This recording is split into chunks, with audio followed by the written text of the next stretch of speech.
on the 23rd of January 2025. I am Councillor Charlotte Goldsworthy and I will be chairing this meeting. Before we move on to the next agenda item, please note that this meeting will be recorded. Please can you ensure that your phones are switched to silent for the duration of the meeting?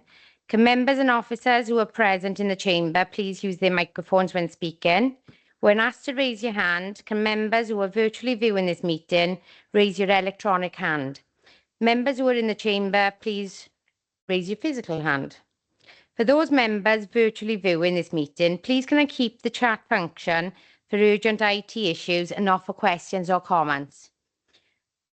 I wish to remind members signing in remotely of the legal obligation that they have for the cameras to be switched on during the meeting, please, in order to be seen and heard while participating in council business. Now I will move straight on to agenda item 2. Are there any declarations of interest?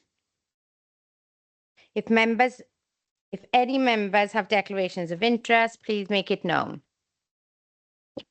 Chair, I can see no declarations of interest. Agenda item 3, to consider the items from the Cabinet Work Programme. We will now move on to consider the report as selected by this committee for consideration. We go straight on to the Director's report. Thank you, Chair. Before you today, you have the Annual Director's Report for 2023-24. As we've agreed, Chair, officers today will summarise their items before opening up for questions for scrutiny. So I'll just spend just a really brief few minutes just outlining what this is. So as you can see from the introduction to the report, there is a statutory duty for us to provide an assessment of social services functions on an annual basis. That goes to this scrutiny committee, obviously, then it will go on to Cabinet and has to then be considered by full council. So I'm hoping to have the comments from this scrutiny committee to take through, as I say, to full council. That would be really helpful. So this is ostensibly and legally about social services, but as you'll see from the report, I've also included community safety and housing reports, just to give you that full view of my assessment of the Directorate and how that is performing. So as I say, it's important to remember this is a look back. So this is 23-24. It's not designed to be a big look forward. We have other reports that do that. What it does recognise, I think, is the huge investment that's been made from the council. When we get to full council, I'll thank council for that, but I thank members for their continued support for this Directorate. We have seen since COVID unprecedented amounts of demand and complexity, which has led to rises in our costs. Without the support from council, we would be in a more difficult position than we are already. And the people of Neath Talbot would be less well served than we're able to do at the moment. So to say, the report highlights a number of really good things that are happening and have happened in that year. Is a lot of pages, I accept that, but we thought it was important for us to document all of the good work that's being done when we're constantly rehearsing in budget seminars how difficult things are. I do hope, though, that the report also balances that with some of the challenges that we are facing.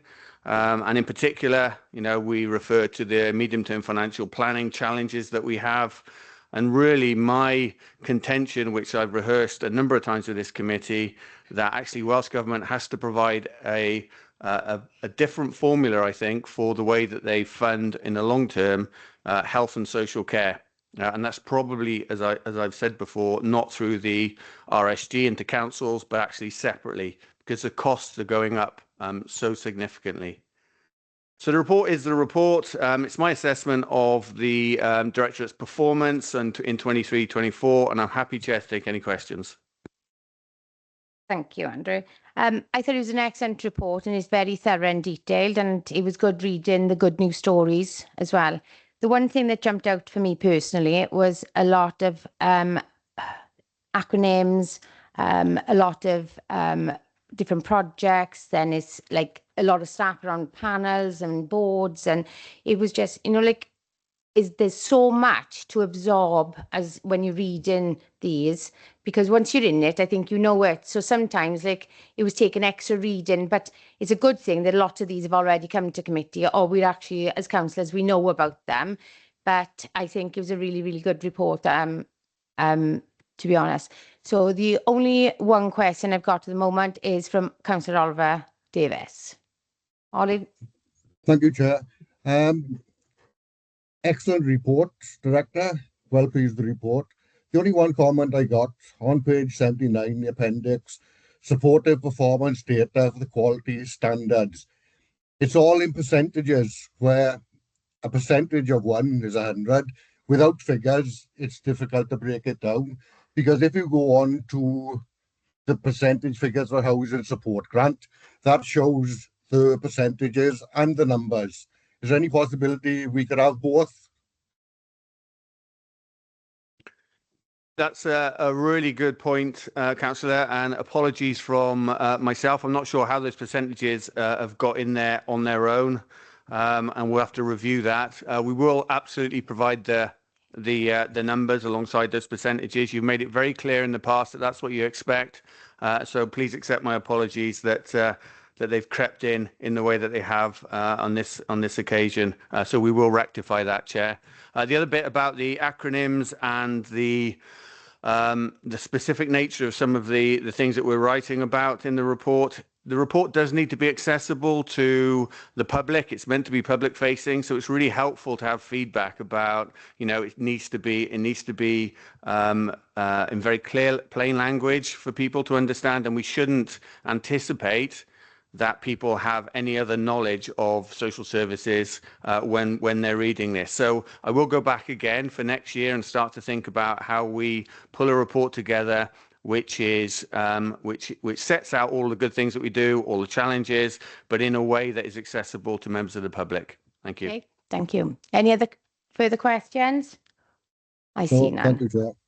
Okay, I see none, so we'll move straight on. So, no, with that. This is a report for decision. So look. The recommendation is listed on page 6 of the Cabinet Agenda Pack. I will propose. Can I have a seconder, please? A second. Can members please indicate if they wish to abstain? I can see no abstentions, Chair. Members, if you do not indicate to the contrary, then I will take this that the decision is supported to Cabinet. Chair, I can see no indication to the contrary, so this recommendation is supported to Cabinet. Agenda item 4. We will now move to consider the report as selected by this committee for consideration. 4A is the Housing Support Grant Mid-Review and Annual Report 2024. This report is for information.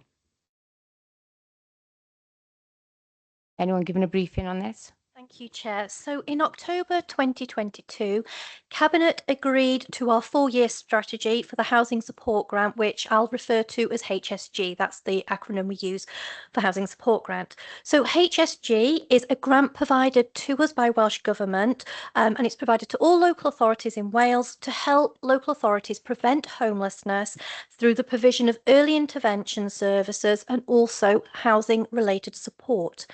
So having a strategy is a requirement of the grant, and also a requirement of the grant is that we have to undertake a midpoint review of our progress against that strategy to make sure we're achieving the aims and objectives of that strategy.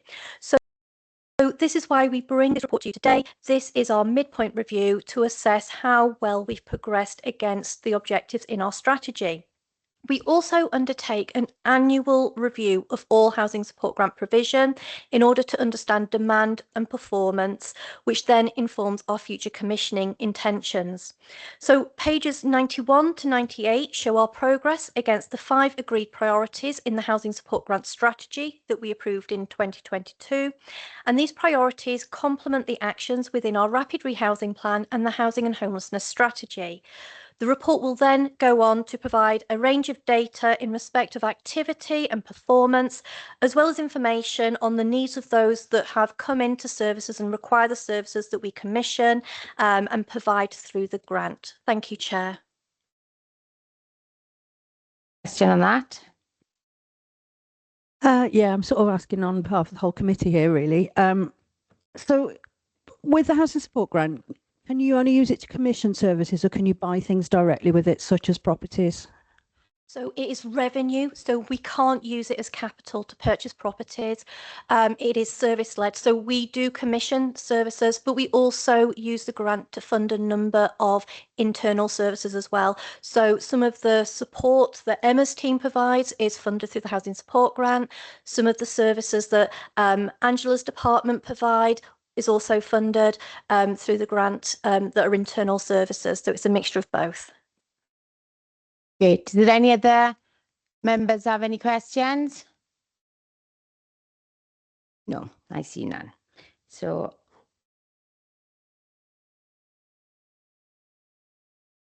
this report is for noting. Go straight on to agenda for item 5. We will now move to consider the performance monitoring reports for the Forward Work Programme. Now with that. Oh, from. Do you know what? It's the lights. I haven't turned lights off because they go on my glasses. They do. So I'm like yourself. Right, okay. So agenda item 5A, this report is also for information. This is the Unpaid Carers Ombudsman report. Please can officers provide a brief introduction? Thank you, Chair. So this report presents the findings of the Public Ombudsman for Wales' own initiative inquiry investigation into the administration of unpaid carers needs assessment. The investigation was driven by concerns of low rates of carers assessments and support plans between the years of 2016 and 2021. Now, I know that seems quite a way away, but it's important that they highlighted this because the Social Services and Wellbeing Wales Act came into force on the 6th of April 2016. So four local authorities were chosen alongside Neath, Talbot, was Caerphilly, Ceredigion and Flintshire, and a number of factors were considered, which included, was the local authority meeting its statutory duties under the Act? So that was primarily why they came in, and they saw low rates and low numbers. In Neath Talbot in 2021, we realised that we had a gap in our service provision, and Sarah Waite was appointed as our early intervention and prevention lead. And during that time, we brought carers assessments back in-house. So much of the findings that were under the investigation in 2024 were already being implemented as a result of Sarah bringing those back in-house. I can tell you now that the cases, there were 304 cases, assessments undertaken in a year, and in the past 6 months, we've undertaken 327. So we're almost doubling where we were. But that doesn't leave any, there's no wriggle room here. You've heard us talk about budgets and how difficult. If we didn't have unpaid carers, and we talk about 20,000 of them being the tip of the iceberg, we don't really know. They completely underpin everything we do in adult services. So we take, it might seem out of date, but we take these reports seriously in as much as we have to support our unpaid carers. So that's it in a nutshell. Sure. Lovely. So with the only question that had come in, and it was a general question really, was obviously all of the points that obviously were raised. Basically at the time, we now have obviously put things in place, and we're actually moving in the right direction for them. If you look at the action plan that's set out in Appendix 1, most of the tasks have either been implemented or on track. Yeah, brilliant. And Sarah's leading that work. Excellent, brilliant. So that was the only information that the members had requested on that. Oh, wait there, we've got Councillor Peter Richards, please. Thank you, Chair. Welcome that information regarding carers, Angela. One question I got is on collaborative working, confirming and sharing a plan to improve collaborative working with health services, including GP, hospitals and pharmacies. Can you give us an update on progress in that? Yes, thank you, Councillor Richards. Sarah Waite will answer that question. Thank you, Councillor. There's quite a lot of work which we're doing currently with the primary care clusters. So that includes not only GPs, but pharmacies, optometrists and dentists. And what we're currently doing is a pilot in the upper valleys, so up in Pontardawe way, to roll out training to all of the pharmacies around carers, their rights, and what services are available across Neath Talbot to support them. they were really keen. We are offering training to GPs as well and to dentists, but the pharmacies were really keen to understand how they could help support and identify carers because they are in quite a lot of contact with them. And this includes young carers as well, so it's not only adult carers. In terms of the work that we're doing regionally, there's a lot of work happening with Health Board and a focus around supporting, in particular, the GPs to be able to identify and to be able to then refer on to services as appropriate for the carers. We are looking at the hospitals and the identification in the hospitals and how we can support carers who may be looking to support for discharge, and that's a ongoing piece of work. Chair, can I just Yeah, Sarah, come back, Pete. what's the uptake with the GPs with regards to training and communications on the pharmacists? It's been really high.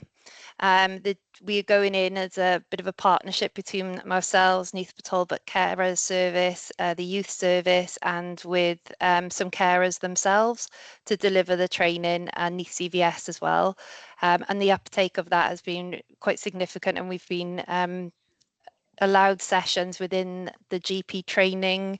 So GPs have training sessions, which their pharmacy closes for, and we've been invited to most of them now to deliver that training. The pharmacies, again, are also very keen on this because they're looking at ways in which they can streamline and make sure that they're recording where carers are as well. So sometimes it's quite difficult for carers to get to pharmacies, and we're looking at sort of how they access and what support we can give them. So the uptake's been really positive, Councillor. Yeah, thank you. Thank you, Sarah. Thank you, Chair. There are no other further questions, so I'm going to move straight on. Bear with me. I got my actual proper agenda back now, which is all recorded for me. This report is for Norton. Is that one all time or not? Right, we're going straight on to agenda item 5B. In light of the busy agenda for today's meeting, I suggested, and with the agreement of the committee, that this item be deferred to the next meeting. It was the Neath Talbot biennial safeguarding report.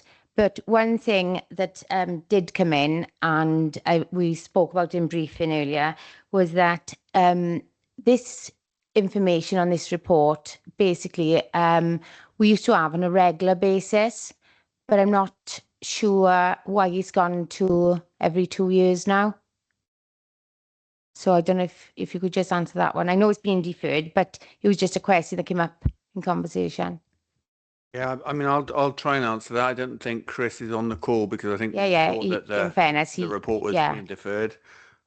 So if you want the report to be done more often, we can absolutely do that. And that's what we were going to request anyway. So then it's not so lengthy, and obviously it's an important one. So every 2 years for a safeguarding, if that can just be. What frequency are you requesting?